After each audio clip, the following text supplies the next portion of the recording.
Good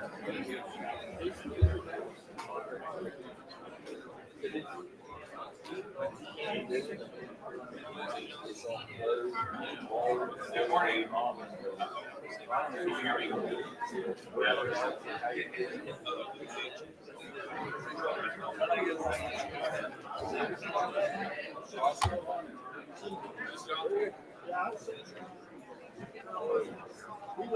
Can you hear me now? Hey, there you go. Good morning, everybody. That's the most response I think I've ever gotten from that. That's good. We're going to have a good morning, I think. So welcome to the 44th Asphalt Paving Conference, and then the statewide pre-construction meeting. Really thank everybody for coming. Thank for the DOH for entertaining us for this little portion of the meeting, as always. Real quick, couple housekeeping things, and then I'll turn it over to the DOH. Excuse me. Right now, I think there's probably still a lot of people stuck at the garage. I really apologize for that, but we might have a pretty packed house, so there's going to be people coming and filling all these seats. So if we have a section, maybe if you want to move into the middle so people can grab those outside seats as they come in, that'd be nice. We do have online participants, I think, so I want to appreciate those guys for joining in. I want to thank Daniel Law Firm for offering that service to the Asphalt Paving Association, as always, with our lettings and then with this broadcast. Thank you for West Virginia Paving for our reception last night. I think we all had a good time, good camaraderie in that. Appalachian Aggregates and Bethesda and Associates for our breakfast, snacks, and drinks and coffee and stuff outside there. I know that these guys have a couple presentations, and then we have a question and answer session from questions that are submitted by us industry, and then I think we got actually a couple from the district. But if you have any more questions, please ask. There's a mic up here. There's wireless mics we can run around with if you want. So just ask questions. It's all about learning here. So with that, I'm going to turn it over to Joe Pack, our Chief Engineer of Operations for the West Virginia Department of Highways. And Joe, I'll give it to you. Welcome, Joe Pack, and the other DOH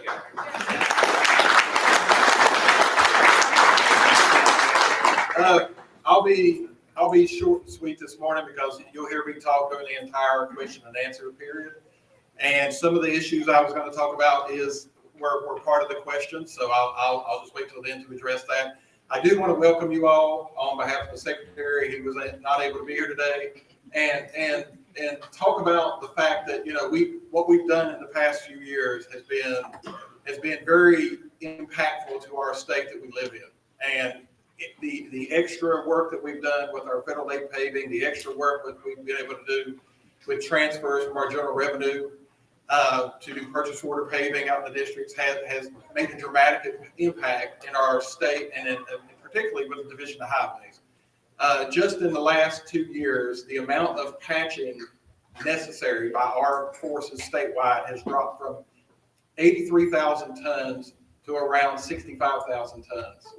And that is due to the fact that the roadways just simply did not need patched, which is a reflection of the extra paving and the quality and quantity of work that we've been able to do throughout the state.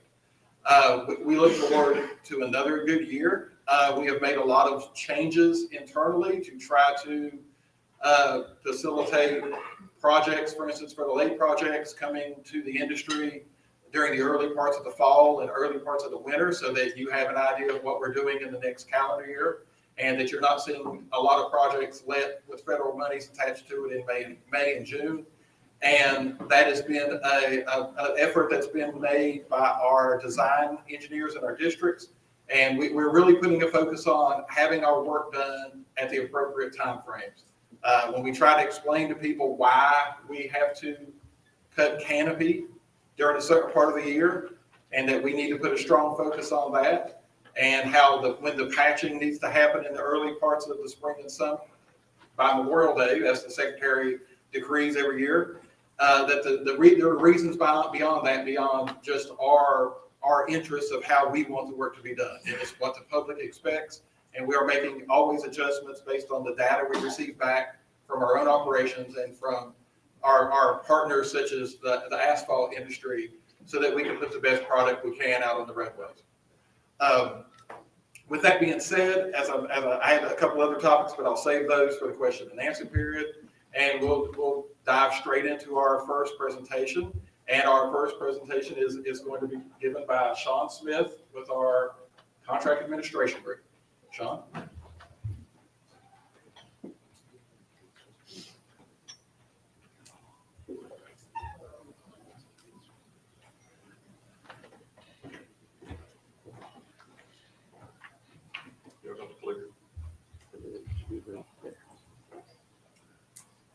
Morning, everybody.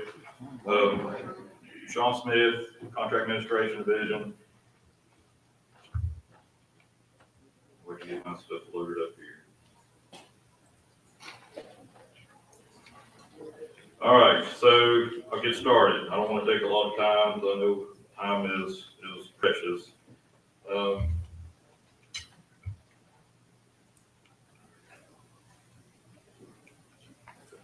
Sorry. So contract administration, first thing I want to talk on is, or speak to, is our staffing, current staffing. So here's a list of regional engineers. Same list as last year. So I've been fortunate with staffing to more or less keep my staff in place. I know other people have struggled with that. I've been fortunate to keep mine in place every year. So same 4 regionals, same 3 assistant directors. Larry Shea is still the consultant services coordinator. So same people in the same positions over the past year. Touch on the amount of contract work we put out. Pretty substantial, over $1.1 billion. We still didn't overtake 2019, but still a lot of work was put out. You know, this is all just contract work. Doesn't include POs. That, you know, a lot of work was put out next year. Touch on AEWP. This is what I kind of want to talk most about today. So, you know, in addition to civil rights and the labor module that we're going to implement, we intend to add purchase order paving contracts to AEWP. So we intend to document the work and make the payments through the AEWP system. This current PO contract was procured through procurement division, but we intend to at least try to move some of those in and actually administer some of these in AEWP this year. Looking forward, we may even advertise some of the PO paving purchase order contracts through contract administration. That's kind of down the line. I think that's maybe what our intent is, but we are going to try to do some POs in AWP this year. Along with that, e-ticketing is going to be a requirement on POs. I don't think it was included in a recent contract, but looking forward, expect that to be a requirement. We also continue to give industry access to form functions of AWP. We want to piggyback off of the other folks with civil rights and things to incorporate change order approval and that type of thing. That's still something we want to do, and hopefully we can get something like that in place relatively quickly. And we also want to continue to modify and improve our voucher estimate reports. I know there's been some confusion of how those have looked, and we've tried to make changes and improvements to it over time. I know it's been confusing to our folks and myself and the contractors, and I like to kind of take a look at one. You know, this is the front page. Hopefully all concrete doesn't mind that I'm going to use one of theirs as an example, but you know, there's the front page. It has all the typical information on it, relevant dates. You see the awarded contract amount, that type of thing.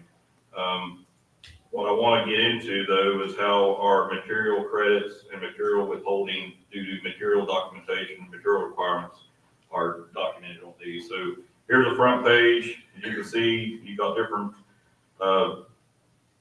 columns. You have posted item pay amounts and different things, and then you got a couple of rows down, material and material credits. So that's where it's documented that we're retaining payment on items of work until we have sufficient material documentation for it to release payment. Here's a list of all the different items in the contract. As you can see, all the different items of work. So as our inspectors enter pay, they pay quantities, they pay it. So you add all those up at the very top, that should equal your posted item pay amount, $37,000. Okay. Now, go back to these. Let's pull one of these pages out and then compare it to where it lists all the material adjustments. So the items highlighted have been paid or referenced in the material adjustment column of the estimate. So take, for example,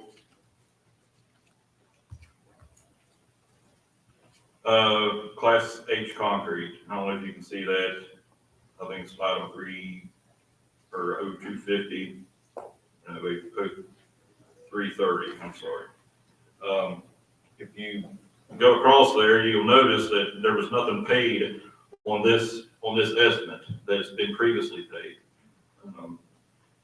But if you go over to the payment estimate report where it shows material credits, you'll see the Class H concrete has been released and there's a positive amount of $71,000 and change.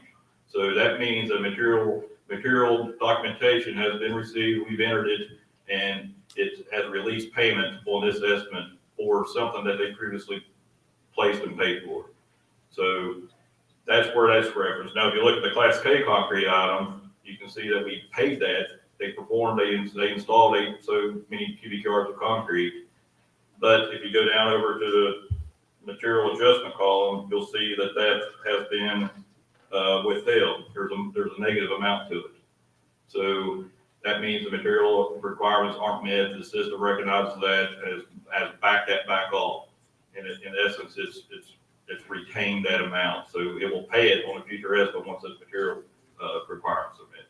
So if you add all these material adjustments up, the pluses and minuses, that will give you the dollar amounts on that front page. So if you take all the material deductions, they equal negative $64,000.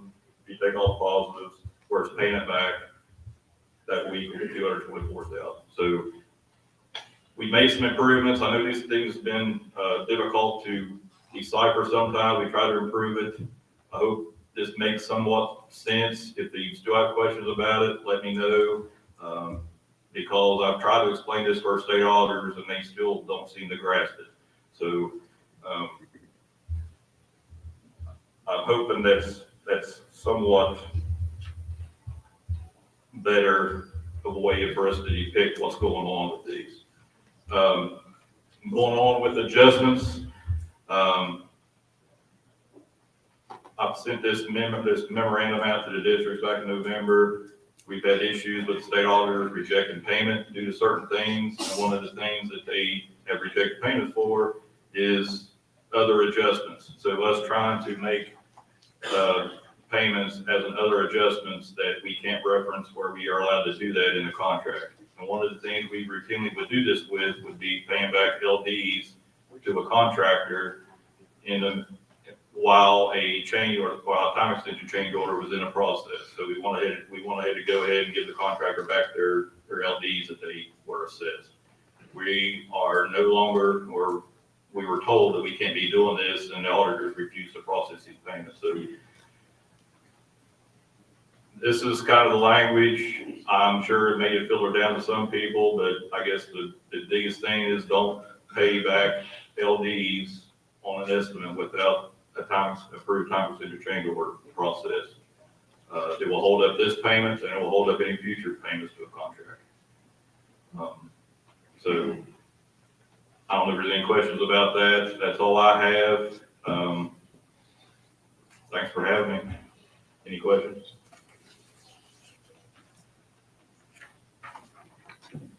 All right.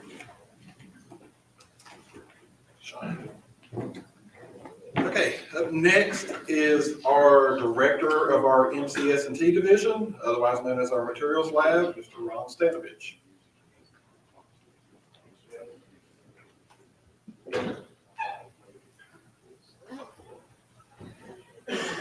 Hello, everybody. Good morning. All right, that's a loud response. I think John was right. That's good. Good. I don't have a presentation, so I'm just going to go through a few short bullet points. I can click slides from Sean if necessary, but they won't make any sense. I'm just going to give a few updates of what MCS&T has done last year and kind of what we are looking at this year. To start, there's really been no major specification changes to the asphalt specs this past year. There's probably some minor ones, but Jack told me there was no major ones that were worth mentioning. I think Steve's going to be doing an update here later to go into details of other spec changes. He can touch on some of those possibly. However, there have been some MP updates, which are tied to the specifications. The big one, well, there's a couple of them actually. Shouldn't single one out over the other. They're all important. MP 401.03.50 QC plans. We've updated that one to deal with the e-ticketing. You heard Sean talk a little bit about the e-ticketing there. We just kind of clarified that language and made sure we put that in the QC plans. That's one of the big changes there. Additionally, with 401.02.29, the super paved QC plans, there's language in it about small quantities. We're taking that language, I think it's in section 8, and basically putting that in the Marshall QC plan as well, just to kind of mimic that language and keep things consistent. Upcoming changes. Now, these are not final yet. If anybody was in the asphalt subcommittee meeting yesterday, you heard about this. We are looking at changing some of the smoothness specification requirements. One concern that we have are the time frames that are currently spelled out there. There's a lot of, I don't know the best term to use. Sometimes, nobody likes time frames, but they're necessary evil. So we're looking at dealing with that and addressing that a little bit better, possibly making the contractor submit the request, not the districts. That's just one thing. Again, keep an eye out for that. That should be happening this year. Something's going to happen with it. I was asked to talk a little bit about our certification classes. The construction certification classes started January 8th. They will finish this Friday for our spring, early year sessions with our PCC Tech class that's currently going on. Currently, we've had 302 students enrolled. I wouldn't call you students, but that's how Shane phrased it. As of now, this is not counting the current PCC Tech class, we've had 204 people pass. 163 of those were industry, which was like a 93% passing rate. We've had 41 DOH employees pass with a 98% passing rate. These classes will begin again, starting I think September 30th and run through November the 15th. So if you need that, be aware of those dates. They are online. So check out that calendar and see how that works for you. And then the recertification classes will start December 2nd through the 16th. It's kind of a condensed time frame. It's kind of busy for us, so be aware of that. We also have, we do have registration limits. If we don't have enough people to attend the class, we will not have it. It takes up my staff and other resources. We just won't do it if we don't have a certain amount of people interested in the classes. Speaking of the classes, there are some changes that we're looking at. The asphalt field compaction technician class, where Vince has been talking about dividing it up into two different classes. That one will deal with like the gauge user and the non-gauge user. So be aware of those. That was discussed yesterday, and I think a lot of people like that idea, and I think it's a good idea myself, so be aware of that. AWP. Beginning with projects bid on or after January 1st of 2024, how many people knew this? That the contractors should be entering their testing data. I knew you knew it. I knew you knew it. How many other people knew that? All right, well, as you can see, there's not very many hands going up. Well, that is the case. I think Todd is going to talk a little bit more about that here at lunch, about how we're going to deal with that. But that is out there. If you have an issue with that, look at what the requirements say about that. Contact my office, Dan Brayak, the lead contact on that. Talk to him about that. Even there's an afternoon presentation with Vince. We'll be talking about that. We are working on putting some training together for this. It's not finalized yet, but we are working on it. Speaking of AWP, there's a lot of data being put into it. It is easier to get data out of AWP than what it was Site Manager. You know, Site Manager collected a lot of stuff, but to try to get it out of there was a headache. AWP is a lot more simple. And we are looking at the Commissioner's Paving Awards to use the AWP data to make more quantitative decisions about how these are awarded. Data-driven awards, data-driven decisions. So that's one change we're looking at for next year. And using AWP for that. So put that stuff in there. Now finally, testing. How many people in the districts have a bunch of PWL jobs coming up? I've already listened to one district in one of our materials meetings talk about how they've got a lot, they might need additional help. How many, raise some hands, even if you don't have any, raise some hands. Let's have somebody participation. I'm gonna stand up here till somebody raises their hand. Okay. Good. If you've got a bunch of PWL jobs and you need help with the testing, these turnaround times on these tests is critical. Okay, turn this testing around, get it back into the contractor's hands. It's not just for PWL. There's other aspects of our specs that require us to analyze these test results and tell the contractor what it is. Get that stuff turned around. Every district division out here has staffing issues. I get it. Trust me. I got the same problem. However, we still need to make it happen. I know consultants can, using consultants can be problematic, but they're also a benefit. Management has said we can use these. All right. Materials has statewide agreements in place right now that if you need help, contact us and we can help you out with some of this stuff.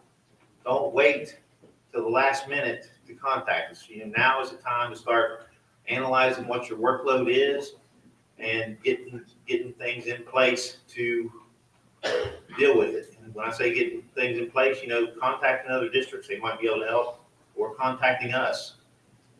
So anyway, make it happen. There's a Q&A session here coming up. I'll save any questions till then, but that's all I got. Thanks.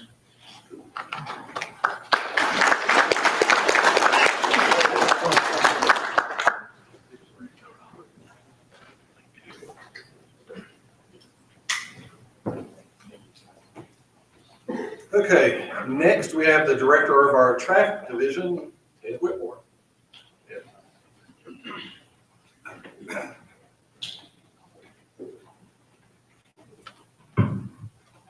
Hey, good morning, everybody.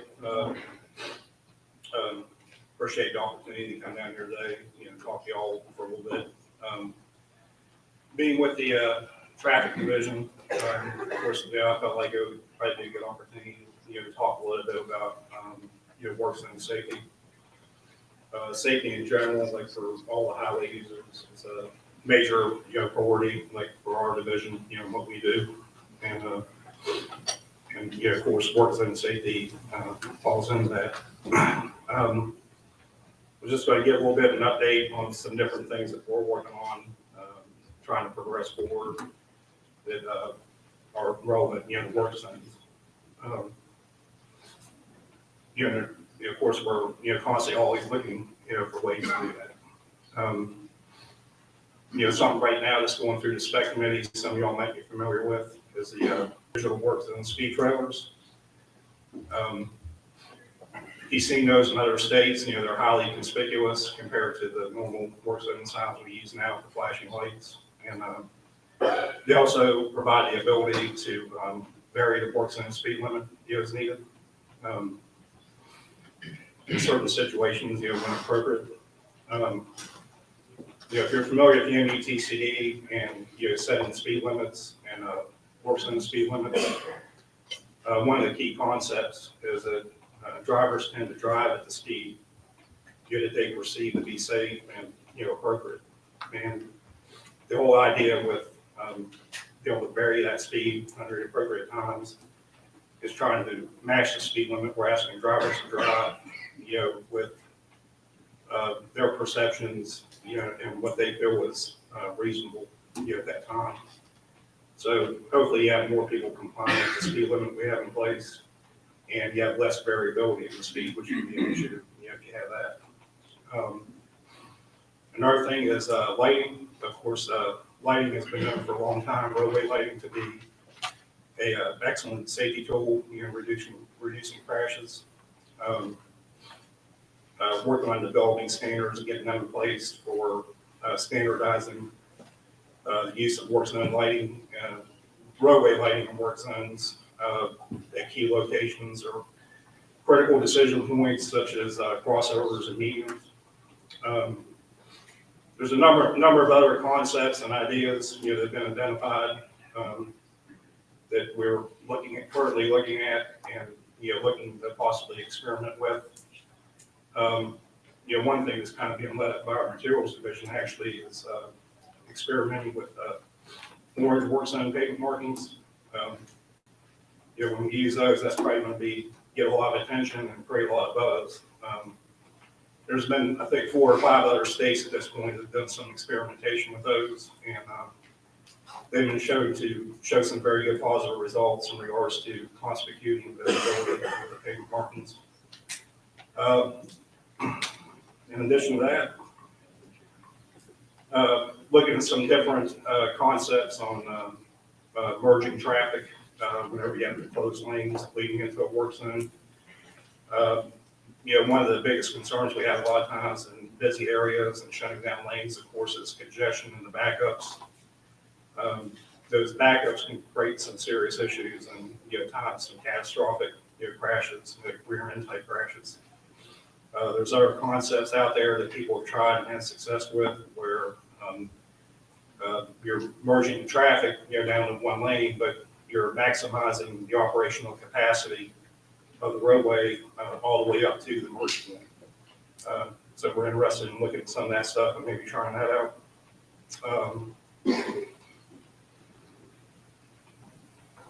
Another concept is presence lighting.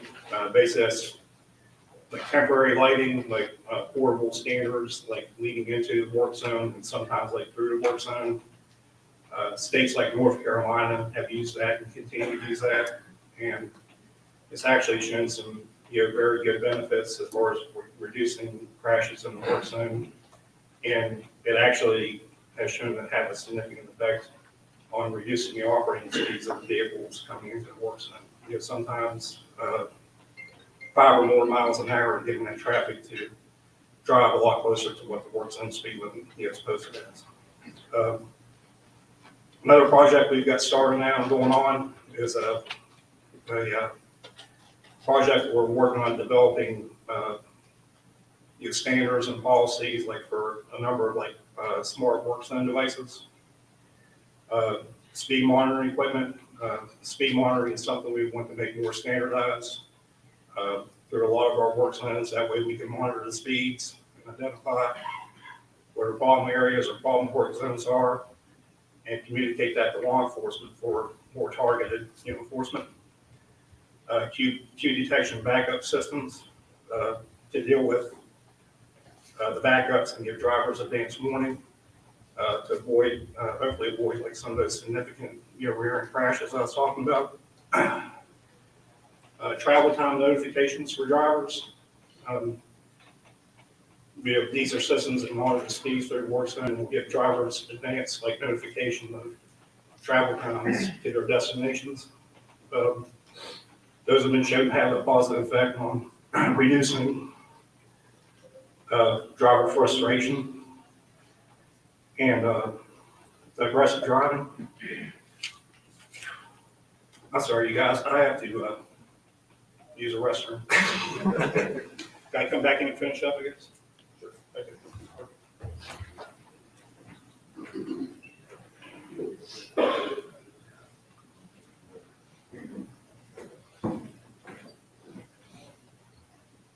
All right, moving forward to our Director of Civil Rights and Compliance, William Parker.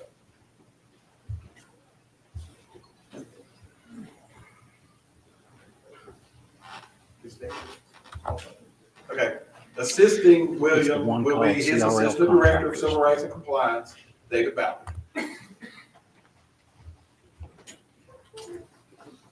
More like I'm going to be Assistant David.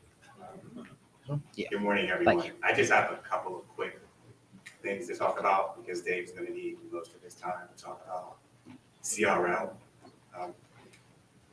We've noticed a slight uptick in prompt pay issues the last year or so. So what we want to do is encourage industry that it's best to get these issues resolved before it comes to our office. So anytime there's any issue with prompt pay with one of the subs or DBEs, reach out to our office, look at the prompt pay special provisions, because it's a lot easier to resolve these issues ahead of time than for us to have to go back and backtrack to figure out what the issue was and try to resolve it that way. And the only other thing I have to talk about is that, excuse me, 2024 is our triennial DBE goal setting year. And so probably beginning in late spring, early summer, we'll start having our meetings. We'll reach out to industry to have you involved in participating in some of those meetings.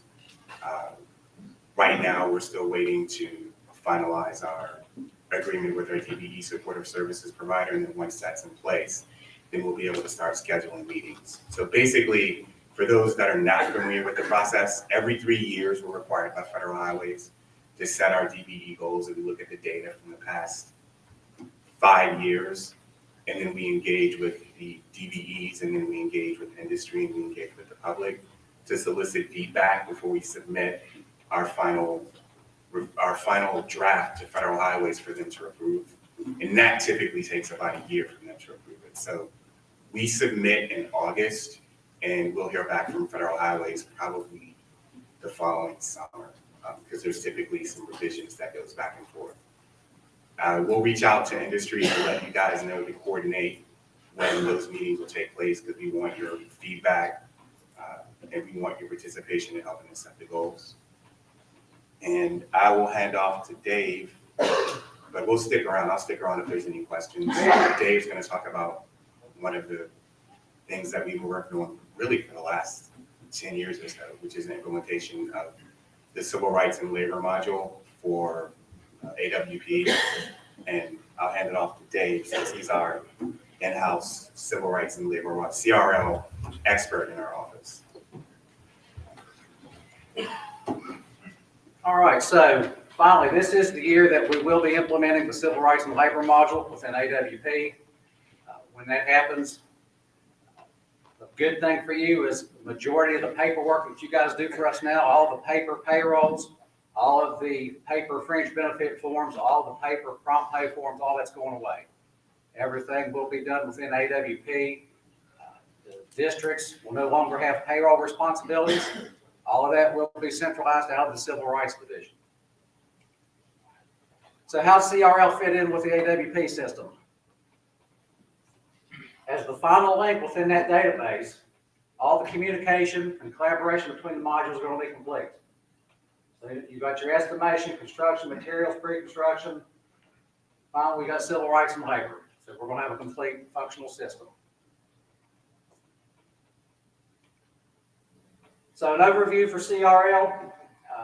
This effectively administers civil rights and labor compliance responsibilities for the contractors and your subcontractors. It's going to allow industry to automatically submit their payrolls directly into AWP, which will then flow directly to the Civil Rights Division. Same with prompt pay. You'll enter your prompt pay data.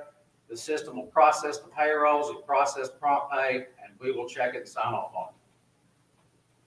So civil rights and labor compliance is accomplished in AWP with all of our equal employment opportunity and affirmative action monitoring will be done through CRL.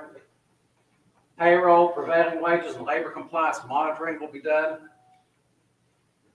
The system will automatically check the certified payrolls that you enter, so you will know right then and there if there's an error, instead of hearing 4, 5, 6 weeks or 6 months later that something needs fixed. So you'll be able to fix it right then and there.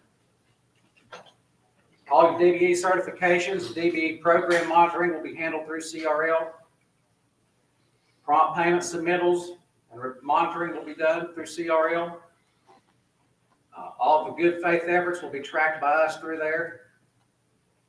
Civil rights, labor, OJT, apprentice, and all DBE reporting that you guys do now will now be done through CRL. And it's going to allow the contractors and subcontractors to have access to enter a majority of that data. So the biggest thing will be payroll submission. There's 4 methods that you'll submit payrolls through CRL. You can pick one of the 4. The first is you can manually add payroll data directly into CRL. That's done. It's manually. Someone in your office, your payroll clerks, or whoever, manually types the entry into CRL. That's the least preferred method because that's very time consuming. If your payroll software is compatible, you'll be able to import it directly into CRL with the XML spreadsheets. If your software system is not compatible, there'll be an Excel spreadsheet you'll be able to enter all that payroll data in, convert it into an XLM, and then upload it into CRL. There's also a proxy system to where if your subcontractors, if they're pen and paper only, don't even have computer systems, the prime contractor will be allowed to enter the subcontractor's payroll as their proxy.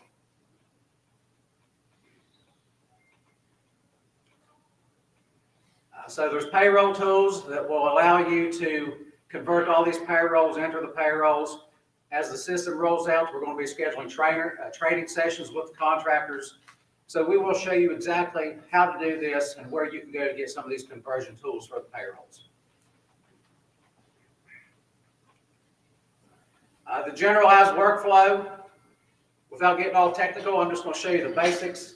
When a project begins, prime contractors and subcontractors, you're going to enter your payrolls, your prompt payroll data directly into CRL. Payrolls have to be submitted weekly. You know, that is federal law. That's an area we struggle in now. If the payrolls aren't submitted weekly into CRL, it will not allow estimates to be processed. So if payrolls aren't turned in, estimates are not going to be ran. Once those estimates are ran, the system will automatically start the 14-day prompt payment clock. And it will give us real-time notifications as to when you make those prompt pays. So once the 14-day window closes, it'll give us an alert, hey, payment on this estimate has not been made. And then we can reach out to you guys and figure out what's going on. So prime contractors, when you enter your payrolls, those payrolls will flow directly to the Civil Rights Division. CRL will automatically check it for errors. If there's any errors, it will not allow you to submit the payroll. Once we receive the payroll, if we notice something that's flagged on our end, we will reject the payroll and it'll return it directly to you for correction. You'll have notes from us telling us exactly what you need to fix.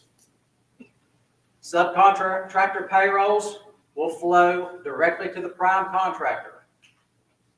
So you as the prime will have responsibility to check the subcontractor payrolls. If you notice an error, you can reject that payroll back to the sub, have it fixed.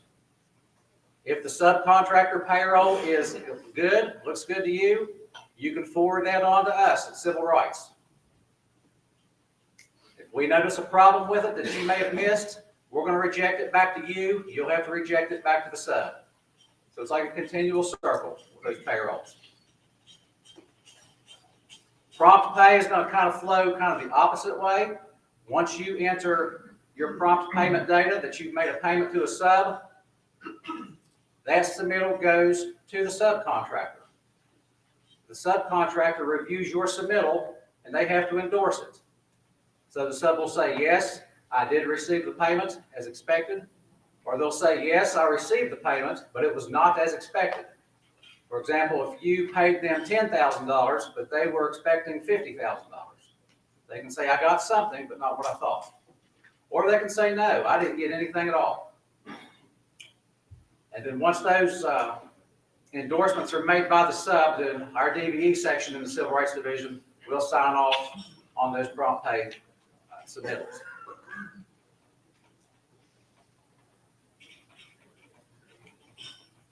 So the plan for implementation. You know, we started planning and development of this a long time ago. We finished all that back in November. We did user acceptance training for our staff in December. We're going to do a partial go live starting next month. So there's some pilot projects that we've identified. There's some contractors that volunteered to assist us with that pilot testing.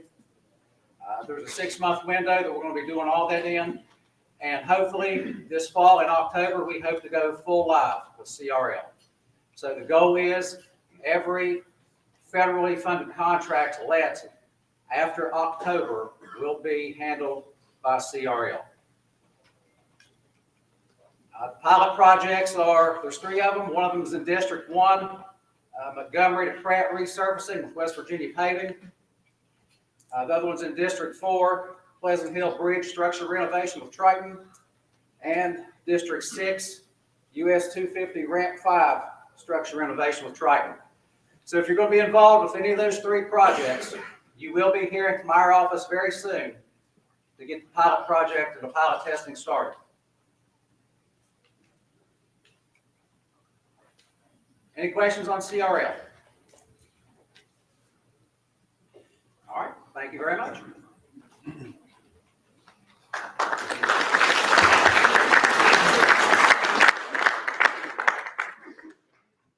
Thank you, Dave.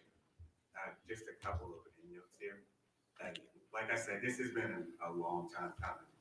And I don't generally like to call people out, but I'm going to call out JT because years ago he spearheaded trying to get the measures in place for us to get to this point. And I'm going to call out Sean and Todd for helping us to get the backing from our administration who recognizes the value of this program. We think it's going to make things a lot easier for the primes and the subs. How many people are in other states that currently use CRL?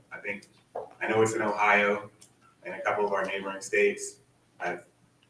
Talk to your contemporaries, get their feedback on it.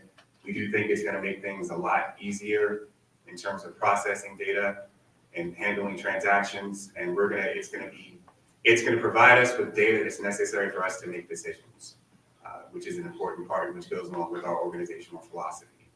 So if you have any questions about CRL or anything, feel free to contact our office. If you call me, I'll just tell you to talk to Dave or tell you to talk to Russ. But we're happy to answer any questions that you might have. Thank you.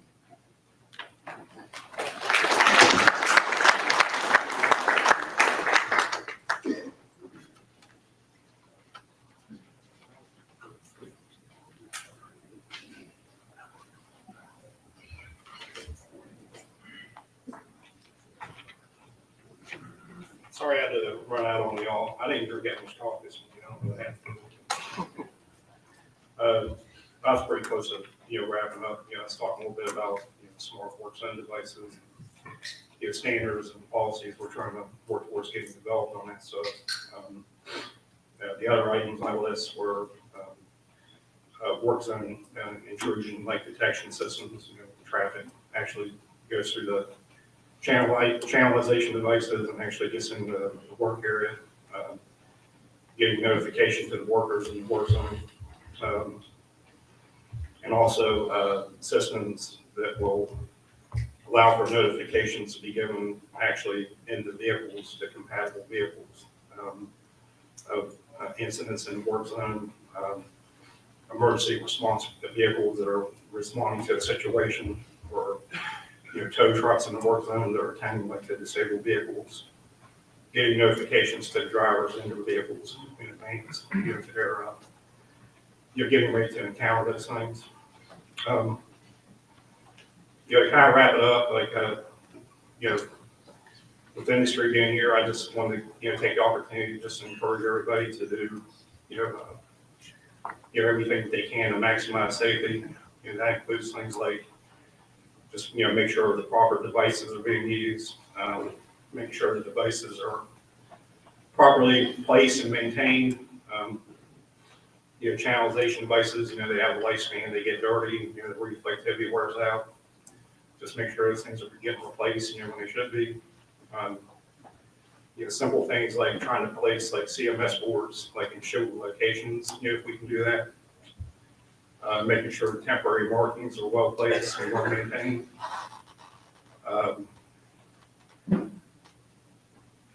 Like if you're using, truck mounted anywheres, making sure you have the right weight host vehicle for those devices.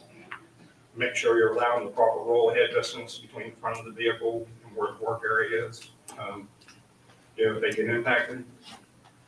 And, lastly, like the work zone attire, pay attention to that. Those things are like the channelization devices, they have a life to them, they need to be replaced. Whenever they get worn out, they get dirty. The material wears out, and you look good at the daytime, but the reflectivity over time diminishes over time. So just make sure everybody's wearing, good, up to date, proper tires that are highly visible out there. But other than that was all I want to talk about. And I appreciate getting the opportunity to come down and talk to you this morning. Hope everybody has a successful season coming up, and most importantly, I hope you all have a safe one. Thank you.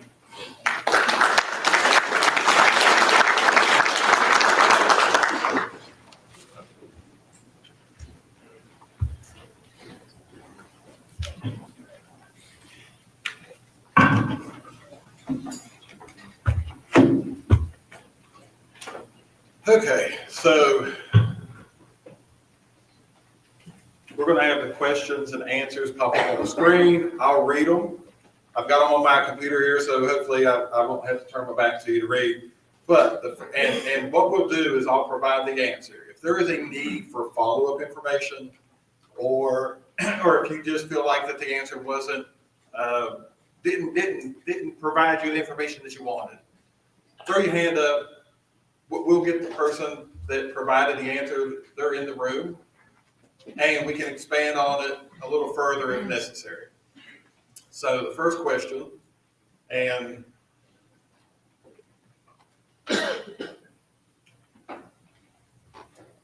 we'll make this a vision test for me the whole time. Why, when we were told by the West Virginia DOH to ask questions on BidX, are there some questions going unanswered through the entire letting process? Our answer is the division attempts to respond to questions as quickly as possible, but there may be instances where proposed answers, although known, are not posted due to awaiting confirmation of all involved in the process. An example, an instance where an amendment will address a question, but the official response may wait until such time as the amendment is actually posted. There could be 1,000 other reasons. It's our goal to provide an answer within the time frame that we give ourselves to give to you. If there is an instance where you see that, let our contract administration group know, and it'll be handled as quickly as possible.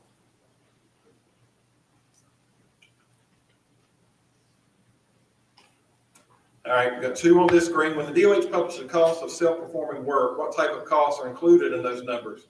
Do those numbers include materials, labor, equipment, and fuel usage? The answer is yes. I mean, we include all that into our cost reporting, including traffic control. The one thing that's a little different within our own internal system is that fuel usage is included in what we charge for our equipment on projects. So it is not a separate line item, but the materials, labor, and equipment are all included in that reporting. And again, that includes the time of the flaggers and any pilot trucks and the traffic control devices required for the project. To expedite the award of purchase order contracts, would the West Virginia DOH consider sending them out to the top 3 contractors? In that case, if the low bidder refuses to work, the second bidder already has the pertinent information. I made the answer short and sweet, and then I'll expand upon it. Each district has the ability to communicate upcoming work to vendors. Really what it comes down to is several years ago, when I was at a district level, in February, we would have a meeting with our local contractors where we would come in and we would have a list of our projects that we already knew were happening outside of the contract work, which is, of course, was already been advertised. And what we would do is we would be able to provide that information to the contractor. I don't think we're going to move to a level where we issue the actual purchase order, the 39s, to every vendor or any possibility, because there would be a massive amount of confusion with that. But every district is encouraged to meet with their local contractors, talk about upcoming work for the season, and allow everyone to understand what's coming. If nothing else, that allows the low bidder, who normally is low on every contract in some instances in the districts, to give feedback. In an instance I had once, the vendor said he was not interested in any expressway paving. It was not something he wanted. So we worked together for me to go ahead and issue those to him quickly so he could deny those and I could move on to the number 2 vendor. So the communication is 100% allowed. Reach out to your district. If your district does not allow you that meeting and that conversation, reach out to me, reach out to one of the other chief engineers, and we'll pass on the information to me, and the districts will be instructed to have that meeting with you so that you are aware of our upcoming work. Before that leads to the next obvious question later on about upcoming work, we all know the general revenue plans are voted on in the summer. Those are not programs that are discussed this time of year. And so, yes, there is still a possibility this year and upcoming years that additional funding is provided to the DOH that we cannot plan for in January, February, and March. So it is a good problem that we have, because having all the extra work, it leads to positive results for your industry and for us and for the roads. But again, the communication is there, and if you're not getting it, make sure that you reach out to the appropriate people. Every district has a district manager that is in charge of making sure that their people do their jobs. If you can't get in contact with them, reach out to me. Joe, Yes.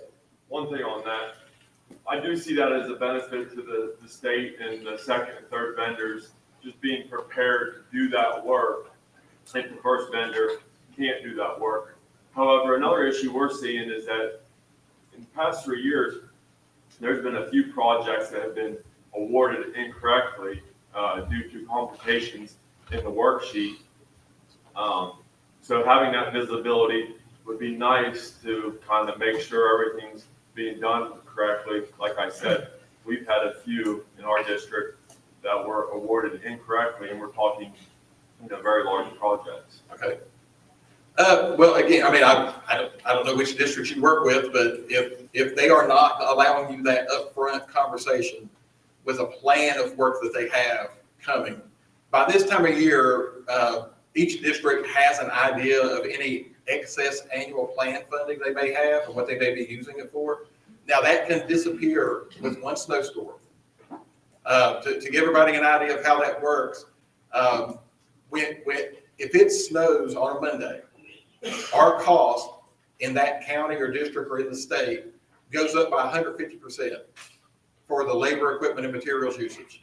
If it's on a Saturday to Sunday, it's 2.5 times what we would normally pay, because we don't plan working on Saturday and Sunday. So there would be years where we've been in early March and thought, okay, I'm gonna have around $2 million in annual planned excess funding, and one snowstorm wipes that out. So it doesn't stop the communication from happening, of us telling you what is coming, and so that you can have an idea of it.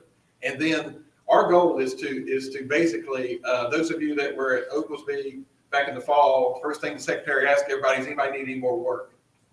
Our goal is to continually push all of our partners and all of our consultants and contractor partners to be as busy as they can stand to be. And if in cases where there was an error, yes, we need to know that so that information can be corrected, because it could be a flaw in a spreadsheet that is repeated. So the minute you see it, communicate it with your local district engineer, district manager. If not, let me know. And I will involve myself to the point I'm needed. Yes, sir. Well, the problem is, if we never see the spreadsheet, how do I know the error? That's the more point, right? Well, again, the communication we can provide you is how we go through that process. That the spreadsheet we put together is through our operations division, and it is intended to facilitate a recurring, common, consistent method of doing those calculations. If there is a flaw, and we do find flaws internally ourselves, we correct them as soon as possible, but we do rely upon the information that you provide back. Now, we don't mind sitting down in that meeting we're talking about, because we have one separately with each vendor in the district. We should have one anyway. And going over the list of projects and telling you where you rank in that process. If you think, oh, no, there's no way that can happen, obviously we don't want to award work erroneously, because that causes legal complications on down the line. And we also want to make sure that everyone gets the work that they need in order to stay as busy and produce for us, so that we can spend all of the funding that we are providing. So again, I can pass all this on. I have a couple of district managers in the room today. They're hearing what you're saying. I'll pass that along to the other ones that are not here today, so that they'll involve themselves more and have a better internal QA/QC of those spreadsheets, and how when they're submitted to the industry that they are as accurate as we can get them, and if they're not, we'll make immediate corrections. Yes, sir. Sorry, just to clarify, so if we have an individual purchase order that we suspect we should be low on, it's your opinion that we should be able to call the district, have a conversation, work through the worksheet. If you make a SPOIA of that, the job can be started and completed by the time we get to the SPOIA process. In my opinion, if I were at the district level and you called me and had that conversation, I would bring you right in to my office, and we would sit down there and go through the entire sheet. I mean, the spreadsheet we use, we capture all the information off the contract and just make it as simple as possible for the person that's putting together the purchase order to get it out quickly. So 2009, when I first came here, we were still doing hand calculations for everything on that PO and had to write it all out to provide it to our comptrollers.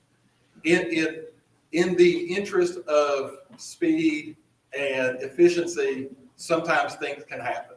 So the minute you feel like that you should be low on in certain counties or certain areas or certain type of material, if you have a lower bid price than your competitors for skid, for instance, and a skid project is listed and you're not listed as the low, have that conversation. The communication is needed quickly before the purchase order is issued.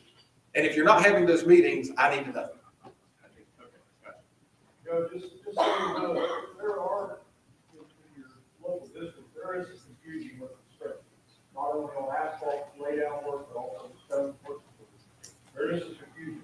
I think this is feedback you got to make a little bit of training. Okay. I will reach out to all of the districts and have those conversations and see what you're reporting back to them, so that I can do what I can to address it and make changes if necessary.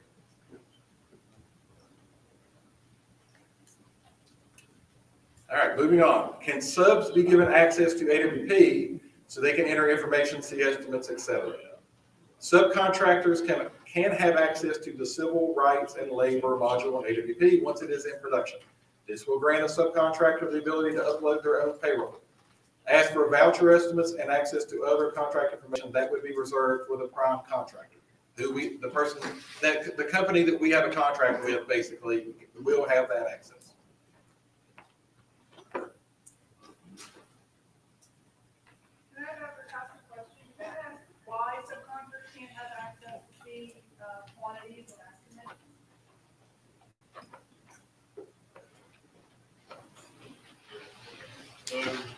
Hold on, Smith, contract administrator.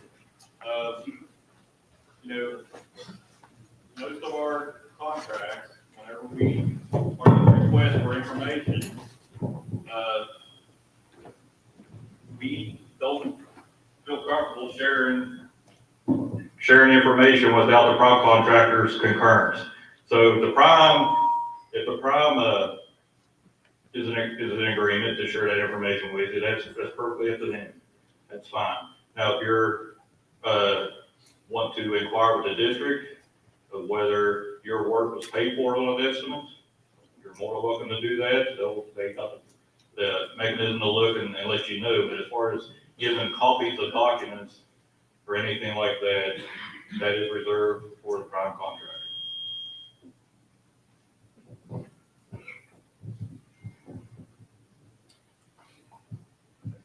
On the bottom.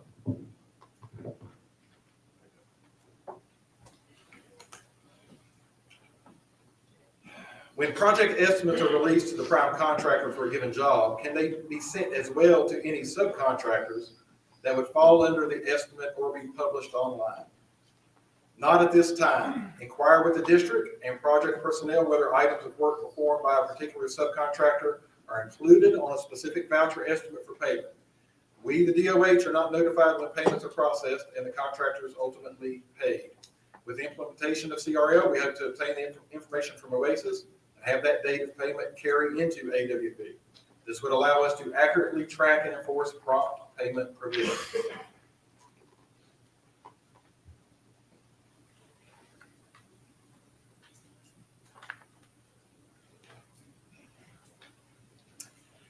Can there be a clarification given for the frequency of lab testing of DOH maintenance pickup asphalt? MP 401.02.27 infers that it is done weekly, the first day of production. Is there any written guidance to require daily testing if the quantity exceeds 75 tons per day? Our answers are: follow small quantity testing, section 8 of MP 401.02.27. And if not more than 75 tons of material is being produced per day during an entire calendar week, the minimum quality control requirements shall be 1 sample per week taken on the first day of production for that week. If the material exceeds 75 tons and the mix is verified, you will simply follow the normal daily QC requirements of section 6. If the mix is not verified and the quantity produced is between 76 and 199 tons, you will follow the normal daily QC requirements of section 6. If the mix is not verified and you produce 200 tons or more, you will follow the field design verification procedures listed in section 5. Any questions about that? Follow-ups?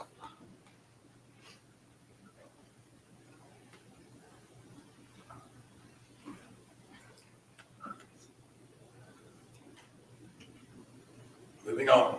Has the laydown PO contract been reworded to reflect the 401 specification changes for density compaction procedures, or will they still be referring to MP 401.05.20?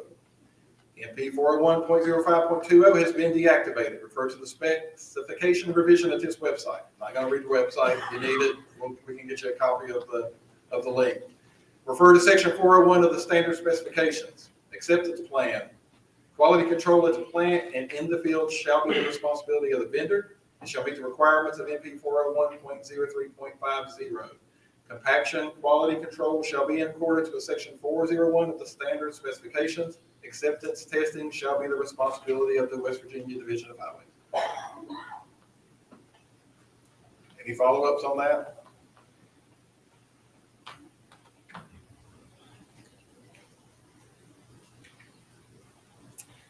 Oh man, this is good. Pickup purchase orders. What rules and stipulations do the DOH follow to go from the first bidder to the second bidder? Is it strictly on a cost basis, or can the DOH choose to obtain materials from a closer plant even at a higher cost? The answer provided, the DOH may choose to obtain materials from a close plant. This is determined from a variety of variables such as haul time and material availability. Refer to section 5.1.1 of the contract specifications.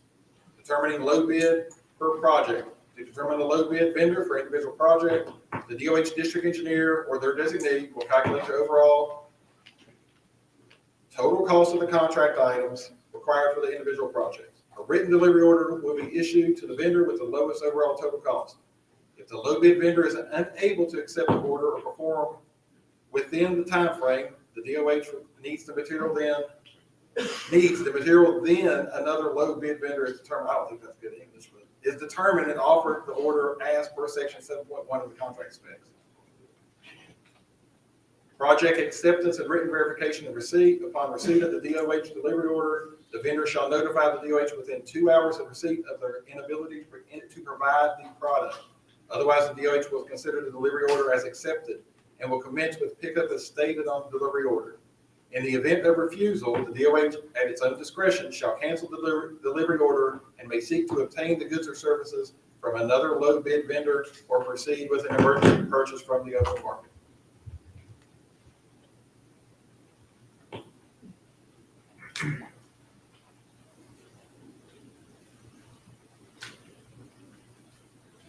State Forest Paving. At what conditions trigger the DOH to decide to self-perform their own paving work? These decisions are based upon various factors, beginning with the industry's availability to perform the work. Basically, that's the first thing we look at, is can the industry perform the work in the time frame that we need? We have several other core maintenance activities to perform through the year. And when it's prime paving season, normally we have addressed most of our pothole patching and we are doing other surface repairs as necessary. But we basically take everybody we have then and they're either mowing or they're pulling ditches. And of course, actually in stabilizing and working our gravel roads. Personally, in my position, anytime we have to stop our core maintenance in order to pave roads, I know that we're not getting several things done because we have to take every available truck we have to pave.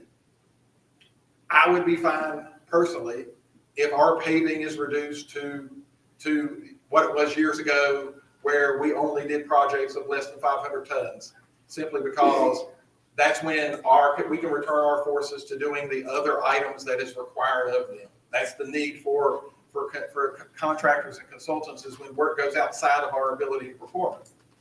Over the last 3 years, when we've been handed a large amounts of money, $150 million, $125 million, and $100 million in purchase order paving, with a deadline of November 1st to get the work done. And the reason why we have a deadline of November 1st to get the work done is because we all know November is a very unpredictable weather pattern. Temperatures can easily be below what specs allow. And November 15th, we drop everything we're doing to go cut tree limbs. We only have until March 31st to do our canopy cutting by our federal permits. So we call November 1st our deadline. And so what we intend to do is to issue as much work as we can to the industry and then look at the remaining work and have to make a tough decision what doesn't get done internally. At times we may say we have to drop the other work we intended to do to go get these paving projects completed. That is almost always the first deciding factor in whether we're going to pave a road or if we're going to send it out to the industry as a purchase order. Is can the industry do it? And if not, how does that impact our organization? And to let you know, 3 years in a row, we have not met our deadlines. And I mean we as in the industry and the DOH. The Secretary reminds me of it. I'm in his office every day, and at least 3 times a week, he reminds me that 3 years in a row, we were given excess funding from the legislature and the governor, and all 3 times we failed to spend the money. We had projects that were put out to the industry. There were projects that we intended to do, and we had, I think we got down to 4 out of 336 projects this year we did not get performed.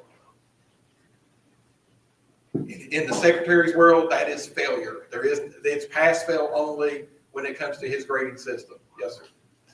One issue I see there, Joe, is when the legislature meets in August and they allocate that extra funding from the general revenue fund, in late August. And by the time those projects get out, if the industry has any decent workload, it doesn't give us a lot of time to get some of those projects done before November 1. I'm sure there's not an easy answer, but if there's anything that can be done with the state's fiscal year and this general revenue funding allocated earlier in the year to help industry better plan, I think we could have more success there. I couldn't agree more. The issue, of course, comes down to, we have discussed for years how our fiscal year runs and how that may work for every other state agency, but it's right in the middle of our construction season. As in my job, I would prefer our fiscal year to begin November 1st, because that's when we start snow and ice, and construction is winding down, and that is a good stop-start, because the most impactful thing we do is spread salt. Cost of salt on our latest contract varies between $85 to $138 per ton in different parts of the state.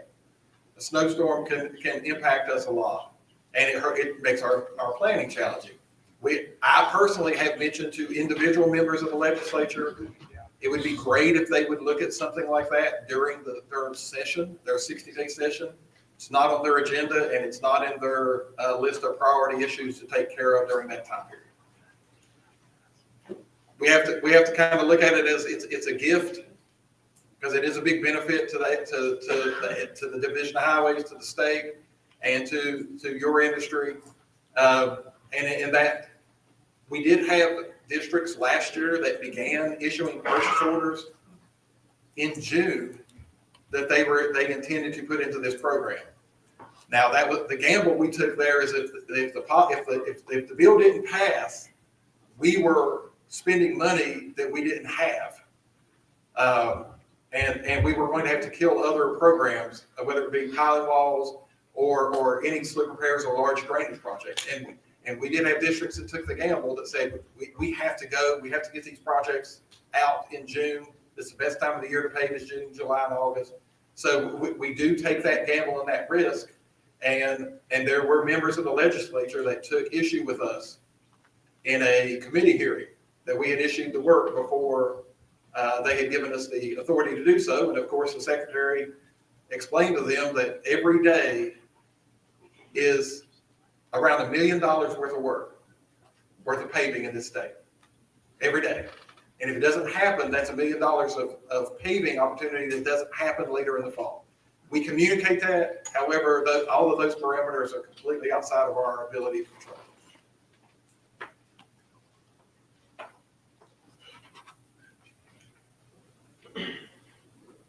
When bidding a project with a slag item and a stone and gravel item, at what point should a bidder use the slag item? Is it based on the percent of slag in their asphalt mix design? This is an option and is the contractor's choice, depending on their supplier. From DD 644, quantity estimating, page 7 of 8. Asphalt pavement, the quantity of asphalt pavement shall be estimated at 1.98 tons per cubic yard for stone and gravel mixes, 1.89 tons per cubic yard for slag mixes, and 2.1 tons per cubic yard for steel slag mixes.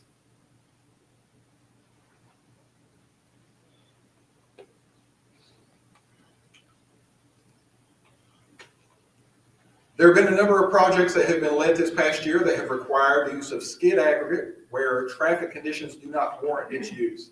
In addition, some projects are in areas with slow speeds, have little elevation change, and have sections of non-skid product on either side of the bidding project.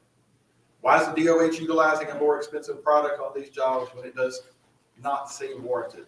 My answer is simply the decision is made by the design engineer as they deem necessary. If it is a full set of contract plans, if you notice on the front, there's a stamp and a signature, that is one of our engineers, and they are legally responsible for the design included inside those plans, both civilly and criminally, as an individual. If they are not, and it is up to them to make the best decision for the design of the project. At other times, if it's a purchase order, for instance, we still use the same parameters to make those levels of decisions of the type of traffic, the geometry of the road. But in the end, it's still up to the engineer that is going to be held responsible for any decision making to put the proper product on the road that engineer feels able to go back in the future and give answers, possibly in a deposition or in a court of law.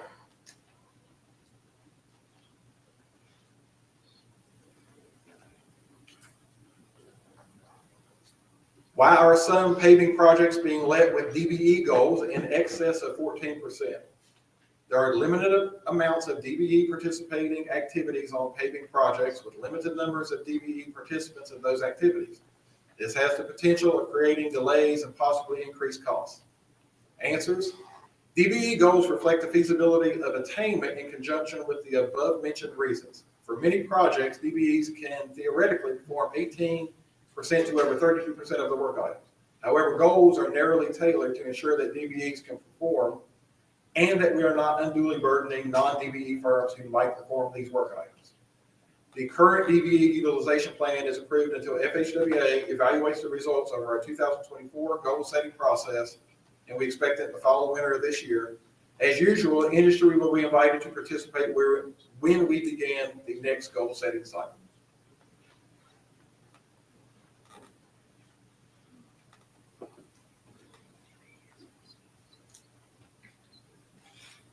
All right, moving on. The industry has been successfully utilizing increased RAP percentages on many projects, some in excess of 30% on base courses with no binder adjustments. Will the DOH consider revising the current specification, which limits a RAP content to 15% without adjusting binder grading? Industry may provide examples of success stories. Longevity and performance need to be monitored. Consider submitting this proposal at a spec meeting.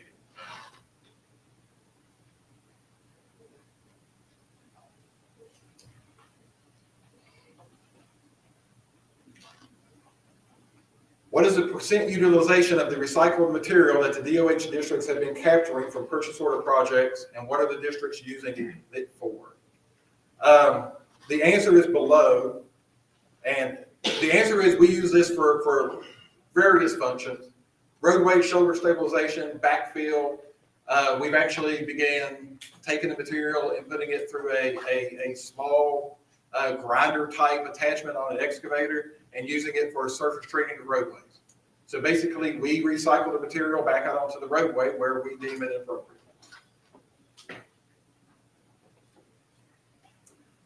The next question, I don't think we actually provided an answer to, must have got lost in the confusion. In some areas, the industry has experienced a RAP deficit at many of our plants, which forces them to produce a 100% virgin stone product, which adds additional cost to DOH. With the West Virginia DOH relax the retainage of RAP from projects at the request of contractors. If the question is, are we going to relax our request to keep the millings, that always depends upon the district's needs at that time for the material. We do have instances where we would prefer to take the material, but we run out of storage location, or we have an inventory that it does not allow us to basically take the material. We have been able to use this material very beneficially to the organization and to the state, and I don't see that changing anytime soon.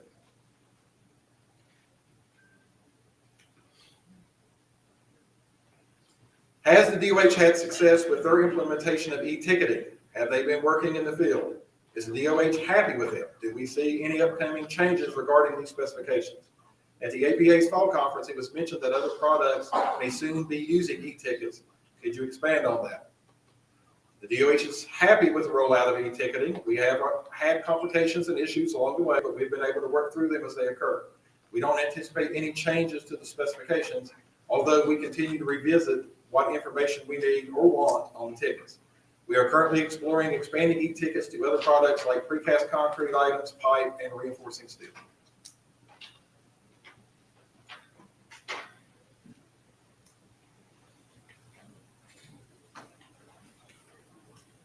Can you discuss the forthcoming program of purchase orders for work for this year? For the spring months, at this point, we're expecting around $10 million in purchase order paving statewide. As I mentioned, that is all contingent upon our weather. If we don't see another snowflake and no more need for salt over the next 4 to 5 weeks, that number could increase significantly.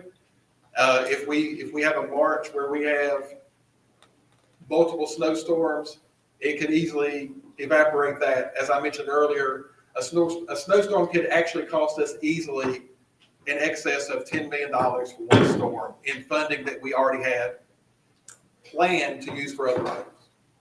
So at this point, our spring PO paving is not heavy, and we are hoping that our program will be heavier in the summer. However, at this time, we are just starting our annual plan and our non-federal aid district project budgeting process now, and we hope to have that done by the end of March so that we can give a better idea for fiscal year 25 of how much paving we intend to have in each district. Joe, Yes. I don't want to beat a dead horse, but just, I think we all know this, but with the fiscal year being July 1, and those jobs have to be done before May 1st to get them paid. By the end of the fiscal year, without spring paving, it really hurts the industry. I understand it, and the last thing we ever want to do internally is to leave money on the table. And well, let me just change that. It's not money, it's spending authority. When we leave spending authority untouched and leave an excess, it gives the impression that we did not spend the public's money properly. So a couple of things we've done over the last 2 to 3 years is we have tried to streamline our annual plan budgeting for each county and interstate so that there's not a tremendous excess in those departments that have to be then spent at the end of the year. However, we still have to fund them for SRIC for winter operations. Outside of that, we have been over the last few years, yes, having to make the adjustment of the excess money been sent to us, and it's allowed us to spend our non-federal aid money on other items that usually would have to compete. Do we pave? Do we touch guardrail? Do we do this $1 million drainage project? So if we see a return to normalcy over the next 2 to 3 fiscal years, you will see a return to more predictability on what you expect from us. And again, I've already been told several times by business managers, secretaries, stop asking about the fiscal year being changed. And it's been a few weeks, so I'll probably ask again soon. But we understand. It's just simply, it's something that's outside of our control right now. A correction to my statement, I should have said May 15th. So I think they'd like for us to get those projects done around May 15th to get those processed before the July 1st. And of course, if for anyone who doesn't understand what he's referring to, if we have $1 million purchase order that we get completed on May 1st, and for whatever reason, the money does not leave the state by June 30th. And I mean, it has to be in your hands, deposited, check cashed, whatever you want to call it. We leave $1 million of unspent money in 2024, and we already are $1 million spent in 2025. So that's why we push, and some contractors still function almost like a driveway paver that they want to hand us an invoice when that last roller pass is done. And then others, I hate to say it, I've done it myself, we have to call them back. Please send me an invoice. Please send me that invoice. I'm desperate. I've got to get this project out of here. Because, like I said, it leaves money unspent this fiscal year and already dips in the next fiscal year's money. And that could be an issue because we've already got a plan of how to spend the entire next year's funding. Has the DOH developed asphalt paving guidelines for the state forest paving? How do these requirements differ from the specification the industry has to abide by? Is DOH district materials personnel being requested to all projects to perform compaction testing? There are not specific guidelines for state forest paving. Typically, state forest paving should be following our specifications. Strike as much as possible. We are to be following our own specifications. Our goal is to produce similar quality work as the industry. Each district is responsible for that coordination as far as testing of the materials and performing the work. I'll ask my own little follow-up question. Has anybody in here ever done a paving job that did not meet specs? Well, let me ask this. Has anybody never completed a paving job that didn't meet specs? All right. But my intended question is this. We are going to have times where we don't do work that's to the quality that we need. And in those instances, we take appropriate action with the crew chief or the supervisor that was over the project. Same way you would if you did a paving project that you lost money on or you had to go back and redo. You would deal with the individuals that led to that situation. We are not going to say that our work will 100% of the time, 100% on every spec, 100% on every measurable meet, because that's a great goal, but I don't think it's something we can attain. But we will hold the proper people responsible and provide them the training. And if the training doesn't work, they can be assigned to doing something else, and we can have a different supervisor do the work.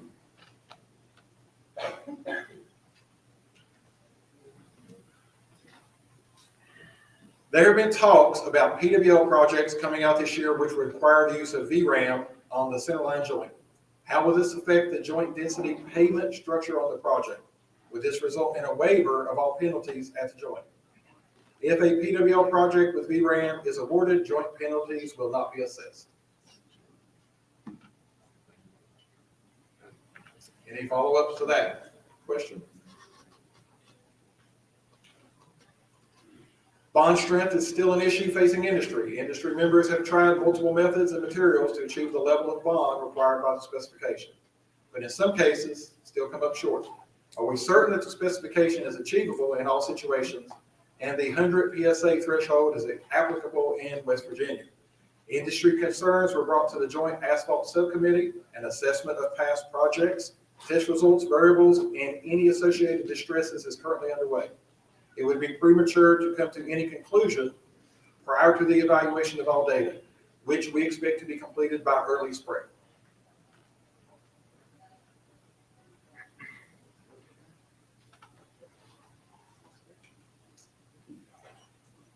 Do all changes to a project require a change order, or only changes which have monetary change? For example, during construction, the inspector decides to reduce thickness of an overlay because they determine that for whatever reason, excessive rutting, wider roadway width, surface irregularities, etc., that the estimated quantity of asphalt will not provide the designated depth on the roadway. Since asphalt tonnage is not overrun, would this project change still need a change order? The projects are based on estimated quantities. If the changes are warranted and those changes still comply with the original intent of the design and scope of the project, the changes can simply be documented on the as-built. A change in quantities, which impacts the contingency amount of the project, will necessitate a change order. Otherwise, it can be addressed on the final quantity change order for the project.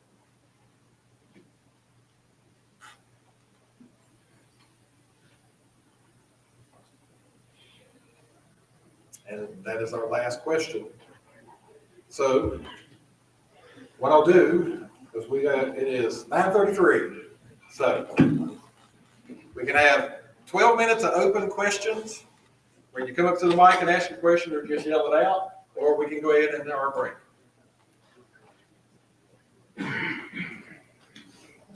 I'm hearing break a lot. Are there any questions? All right. If you want to talk to me, I'll be around. The other chief engineers and directors will be here for the rest of the day. If you want to ask a question that's a little separate, otherwise I'll turn this back over to John.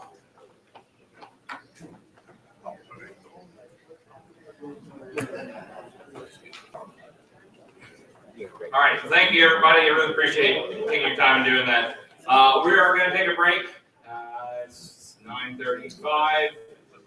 Technically, we don't start back until 10, so probably just take the full amount because there's other people that are showing up at 10. But we will reconvene at 10 o'clock. There's coffee and